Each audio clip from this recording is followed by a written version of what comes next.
Saya telah pun mengeluarkan kenyataan saya lanjutan daripada pelantikan sebagai Setiausaha Agong yang baru. Saya menganggap ia adalah merupakan satu tanggungjawab dan saya tidak menganggap ia sebagai satu keistimewaan yang perlu diraikan, kerana setiap tugas dan tanggungjawab yang diberikan harus diambil sebagai satu amanah yang perlu dipikul dengan sebaik-baiknya. Tentunya dalam suasana politik yang ada pada hari ini, dengan selepas peristiwa pilihan raya ke-14 yang lalu, ia memerlukan beberapa anjakan pemikiran dan juga melihat ke dalam kedudukan Barisan Nasional yang ada pada hari ini untuk menjadikan ia lebih relevan dan juga lebih dinamik dalam konteks politik hari ini dan juga politik masa depan. Saya tidak fikir apa yang disebutkan oleh Presiden selaku pengerusi hanya menjadi satu ukuran kepada apa statement yang dibuatnya, tetapi kita juga perlu melihat dalam keseluruhan konteks yang disebutkan oleh beliau, dalam kedinamikan politik. Kita telah pun meletakkan asas kepada kedudukan kita yang ada pada hari ini, iaitu Barisan Nasional perlu menjadi teras dalam politik kita pada hari ini. Dan asas yang dibina adalah asas Barisan Nasional. Datuk Seri Presiden tidak pernah menyebut bahawa kita mahu keluar daripada gagasan Barisan Nasional. Jajaran asal iaitu jajaran Barisan Nasional, ya.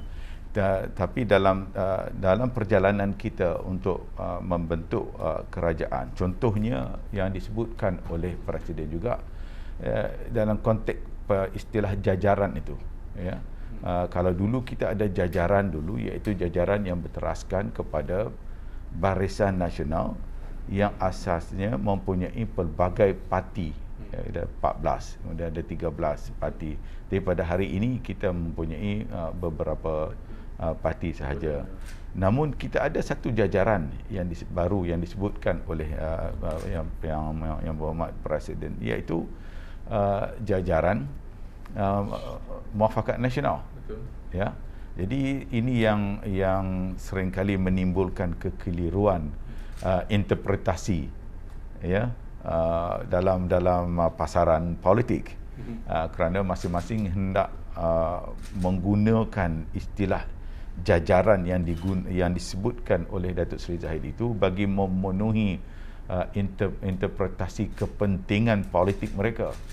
Tetapi apa yang dimaksudkan tentang kebarangkalian jajaran itu ialah dalam suasana kita untuk membentuk kerajaan, tentunya ada kerjasama.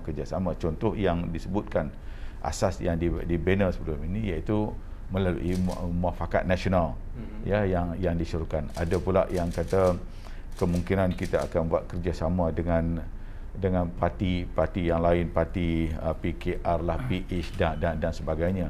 Sedangkan parti UMNO, Parti Barisan Nasional, tidak pernah mengeluarkan kenyataan rasmi sedemikian. Jadi ini yang seringkali disalahartikan istilah jajaran, ya.